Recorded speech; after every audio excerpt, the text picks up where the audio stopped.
Santa Barbara, known as the American Riviera, the start point of the fourth stage of the Amgen Tour of California, taking the riders 99 miles away from Santa Barbara and onward to Santa Clarita.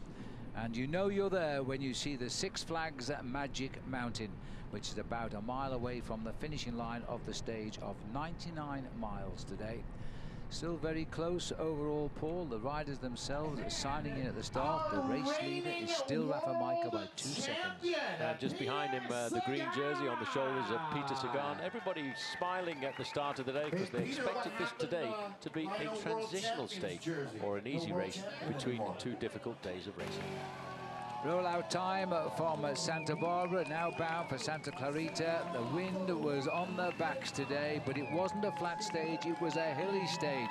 But would it be for the sprinters, because there were no hills at the finishing line? Straight away, almost from the gun again, a breakaway trying to get clear. There were 6 riders in this group initially, but by the time they started to turn onto the big climbs of the day, they were down to 5. Gavin Mannion here taking out the king of the mountains.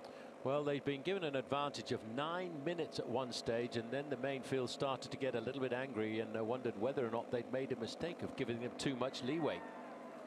Second climb of the day. We're still on the Casitas Pass, as this was the second time, and it was again Mannion showing everybody just how he was being strong. Now his idea here was to try and defend for Daniel Jaramillo, who was not in the breakaway and leader of the King of the Mountains, his teammate, so he's doing the best he could. Evan Huffman here, a man who knows what it's like to win the King of the Mountains title. Last year, second place finisher on a stage of the Amgen Tour of California. Once they'd crested the Balkan Canyon climb, it was all downhill and lining up for the long, fast valley road into Santa Clarita, and speeds approaching 35 miles an hour. It had been a spectacular chase. At 2 kilometers to go, the peloton were half a minute behind. They at one stage had a lead of over 9 minutes. The 5 riders believing in themselves. As the 1 kilometer came to the finishing line, there would be an attack by one of the 2 Team Rally riders. Yes, the rider on the front, it really didn't seem like an attack, but once he saw he'd got the gap on everybody else, he got out of the saddle and put the pedal to the metal, and nobody was able to come up to his slipstream as he could see the finishing banner right across the line ahead of him. With the main field breathing down their necks, the sprinters had totally misjudged it, and 366 days ago at the same finishing line, Evan Huffman had finished second to Ben King. Now he was fighting to win the day. The peloton in the backdrop as the riders raced for the line. Rob Britton, Huffman's teammate, was trying to make it a team rally 1-2, and they did it.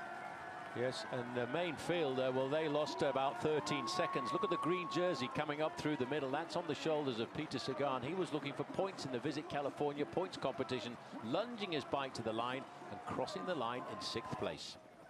And the congratulations due to the Team Rally riders. It's an all-based American team taking on the world's best in the World Tour and beating them on this day in Santa Clarita. 99 miles the distance. They'd led the race for the best part of 98 of them. It was very special for Evan Huffman and Rob Britton. Just look at the exhaustion. He deserves that lie down in Santa Clarita. Nice work, guys. Good job. Today, it looked beautiful on the images. I'm sure it looked great on the bike. Any highlights from the ride today? And the special reward from his fiancée, Heather. And then the podium, 2 rally riders on the podium, and it was Leonard Hofstede from Sunweb in his first big World Tour season in 3rd place. No change in the overall. It wasn't an easy day for Rafa Michael, but he finished safely in the bunch and conserved his 2 seconds overall over George Bennett, and they will battle it out tomorrow as we go towards Mount Bordley. So there's a situation in the end for the leaderboard, exactly the same as it was at the start in Santa Barbara. But now we face up to the big mountains before the time trial, and on Saturday the final ride down into Pasadena. These boys you can expect to clash swords now as they start to go towards the tallest point of this year's event.